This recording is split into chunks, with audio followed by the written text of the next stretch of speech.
আসসালামু আলাইকুম, কেমন আছেন বন্ধুরা? আজকে আপনাদের দেখাবো কিভাবে ইমো থেকে ভিডিও এবং ছবি সেভ করবেন। প্রথমে আপনারা চলে যাবেন আপনাদের ইমোতে। দেখেন ইমোতে চলে যাবেন। ইমোতে চলে যাওয়ার পর তারপরে এখানে অনেকগুলা কিন্তু থাকবে, আপনার আইডি থাকবে। দেখেন অনেকগুলা আইডি থাকবে। এই আইডিগুলা যে কোনো একটা আইডিতে যাবেন, যে কোনো। যেমন আমার এখানে দেখেন রাসেল নামে একটা আছে, রাসেলে আমি যাব। যেমন আমি রাসেলে এখানে ক্লিক করলাম। রাসেলে এখানে ক্লিক করার পরে আমি একটু উপর দিকে যাব। একটু উপর দিকে যাওয়ার পরে দেখেন, মানে যেহেতু নিচের দিকে ভিডিও নাই, সেজন্য আমি উপর দিকে দেখলাম। দেখেন ভিডিও, এখানে ভিডিও আমি ক্লিক করলাম। দেখেন ভিডিওটা ক্লিক করলাম। এখানে দেখেন নিচে দেখবেন, এখানে নিচে দেখেন সেভ নামে। দেখেন এখানে আমি ক্লিক করলেও কিন্তু এখানে ভিডিও মানে সেভ হচ্ছে না। সেই জন্য আমরা কি করব, এখান থেকে একটু বের হয়ে যাব। বের হয়ে যাওয়ার পরে দেখেন উপরে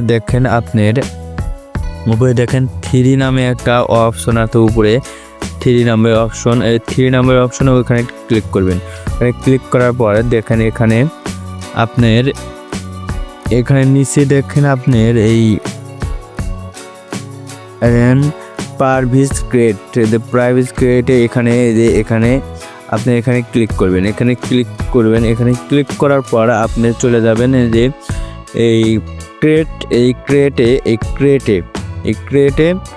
ক্রিয়েটে মনে করেন যে এই ক্রিয়েটে হলো আসল। এই ক্রিয়েটে দেখেন এখানে অফ আছে, কিন্তু মানে অফ যদি থাকে, এখানে যদি আপনার অফ থাকে তাহলে কিন্তু আপনার ভিডিও কখনোই সেভ হবে না এবং ছবিও সেভ হবে না।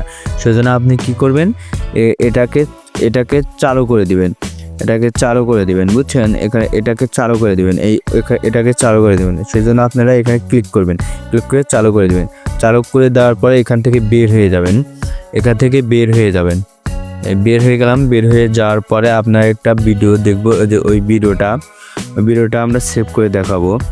এই ব্যাকএন্ড দেখেন, এই যে আপনার এখানে এই যে আমরা